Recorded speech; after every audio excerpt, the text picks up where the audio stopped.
patriarche Béchara Boutros-Ghali, patriarche d'Antioche pour les Maronites, qui est présent sur ce tarmac, ainsi que les autorités qui vont accueillir le pape Léon XIV. Les deux axes forts de ce voyage sont l'unité et la paix, avait indiqué Léon XIV. La devise pour sa visite au Liban est « Heureux les artisans de paix », tiré de l'évangile des Béatitudes. Alors l'avion vient de se poser sur le tarmac il y a quelques minutes à 14h39 et figurez-vous que encore dans l'avion du pape, nous retrouvons Philippine de Saint-Pierre, notre envoyée spéciale. Bonjour Philippine. Bonjour Étienne, bonjour à tous. Alors vol sans encombre pour Léon XIV depuis Istanbul. Écoutez, oui, vol sans encombre. En plus, c'est un avion qui part en retard et qui arrive en avance par rapport aux horaires prévus. Ça, c'est un peu la magie de l'avion du pape. Sans encombre, mais avec une surprise. Figurez-vous qu'après une petite vingtaine de minutes de vol, nous avons été prévenus que le pape allait venir répondre à 2 questions des collègues turcs. Et c'est ce qu'il a fait. Il nous a parlé pendant une petite dizaine de minutes. Et eh bien, je ne vous dirai pas de quoi, cher Étienne, puisqu'il y a un embargo. Vous savez, cette règle, en l'occurrence, que les journalistes se fixent entre eux, mais qui est parfois fixé par une autorité, qui dit à partir de quelle heure une information devient publique. Et il y a un embargo de 90 minutes sur ces propos du pape dans l'avion. Donc je ne saurais trop conseiller à nos téléspectateurs de rester sur KTO pendant les prochaines 90 minutes pour vous entendre, Étienne, reprendre l'essentiel de la conférence et ou de retrouver le flash que nous vous enverrons ce soir avec Alix Bonneton pour en avoir les images. Voilà, le rendez-vous est donné. Vous le voyez, les drapeaux à la fois du Saint-Siège et du Liban ont été installés sur le cockpit de cet avion. On peut rappeler que le Liban, Philippines, attendait depuis plusieurs années la visite d'un pape. Oui, alors là, ça va être un changement d'atmosphère total parce que c'est un événement historique. On se souvient de la visite de Jean-Paul II en 97, c'était à la fin du synode sur le Liban. Vous savez, la fameuse expression du Liban qui est un pays message. Et puis Benoît XVI, 2012, l'exhortation apostolique sur l'Église au Moyen-Orient.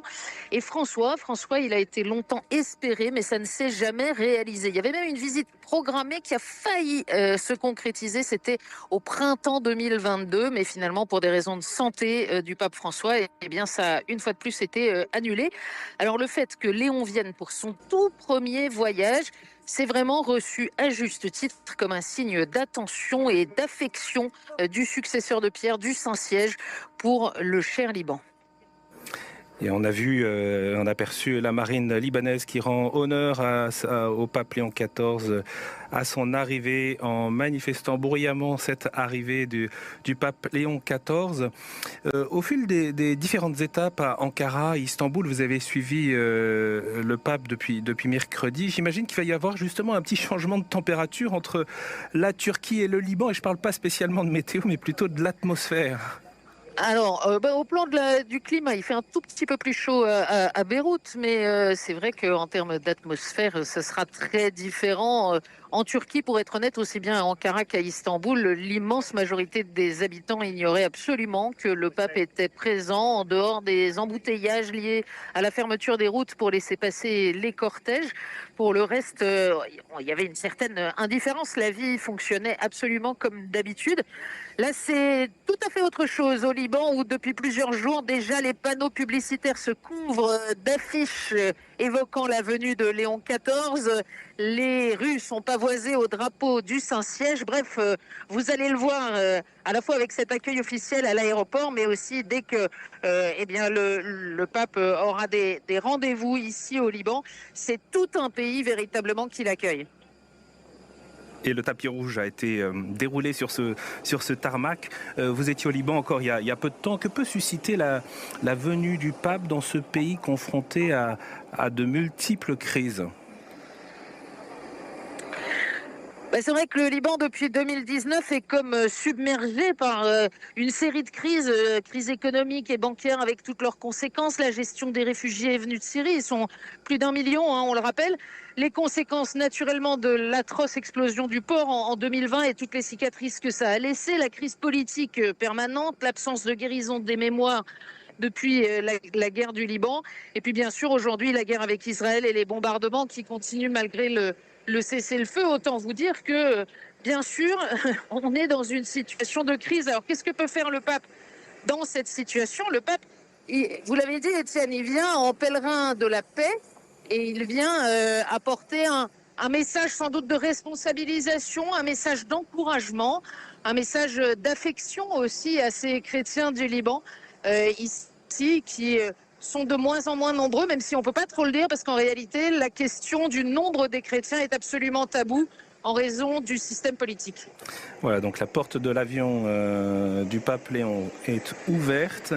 Peut-être une dernière question, parce que vous aussi, Philippine, il va vous falloir descendre de cet avion. Un mot sur les premiers rendez-vous auxquels il faut être attentif, sont des rendez-vous politiques.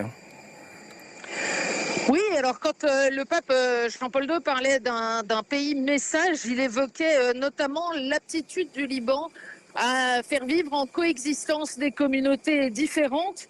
Un message de coexistence qui a été évidemment bien mis à mal par la guerre du Liban, mais qui a donné lieu à ce système politique qui, depuis le pacte national de 1943, fige les choses de façon très codifiée.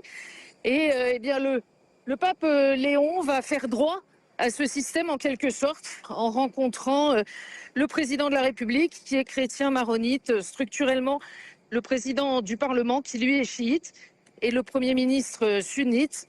Il va s'adresser aux trois, rencontrer les trois, avant de prononcer son premier discours devant les autorités. Merci beaucoup Philippine d'avoir été avec nous. On vous laisse descendre de cet avion, donc l'avion du pape Léon XIV qui est arrivé ici à Beyrouth à l'aéroport international. On va à la fois pouvoir suivre ces premières rencontres en direct sur KTO et puis vous l'avez dit, on vous retrouve ce soir pour votre flash qui permet chaque jour en condensé de suivre ce voyage apostolique à retrouver également sur ktotv.com et sur nos applications. Le nonce apostolique au Liban est monté à bord ainsi que le chef du protocole. C'est ainsi que se déroule l'accueil quand le pape arrive. La cérémonie de bienvenue va se dérouler ici, dans cette zone de l'aéroport qui a été réservée à cet effet. Et nous allons